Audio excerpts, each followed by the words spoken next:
আসসালামু আলাইকুম। সহকারী শিক্ষক নিয়োগ পরীক্ষার ৩য় ধাপের ফল প্রকাশ অর্থাৎ প্রাইমারি ৩য় ধাপের নিয়োগ পরীক্ষার চূড়ান্ত ফল প্রকাশ। সম্মানিত ভিউয়ার্স, চলুন জেনে নিই পুরো বিস্তারিত আপডেট তথ্য। প্রাথমিক শিক্ষক নিয়োগ পরীক্ষার ফল প্রকাশ করা হয়েছে। সরকারি প্রাথমিক বিদ্যালয় রাজস্ব খাতে সহকারী শিক্ষক নিয়োগ পরীক্ষা ২০২৩ এর ৩য় ধাপের লিখিত পরীক্ষার ফলাফল প্রকাশিত হয়েছে।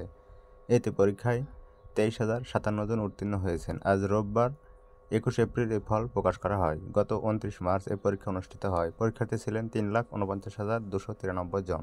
প্রাথমিক ও গণশিক্ষা মন্ত্রণালয়ের ওয়েবসাইট www.mopme.gov.bd এবং প্রাথমিক শিক্ষা অধিদপ্তরের ওয়েবসাইটে www.db.gov.bd তে ফলাফল পাওয়া যাবে। উত্তীর্ণ পরীক্ষার্থীরা মোবাইলে মেসেজ পেয়ে যাবেন। মৌখিক পরীক্ষার তারিখ, সময় ও স্থান পরবর্তীতে জানানো হবে। গত বছরের ১৪ জুন এর নিয়োগ সংক্রান্ত বিজ্ঞাপন প্রকাশিত হয়। তো ভিউয়ার্স, এই ছিল আজকের সর্বশেষ প্রাথমিকের ৩য় ধাপের নিয়োগ পরীক্ষার ফলাফল সংক্রান্ত চূড়ান্ত আপডেট। সবাই ভালো থাকবেন। আসসালামু আলাইকুম। আল্লাহ হাফেজ।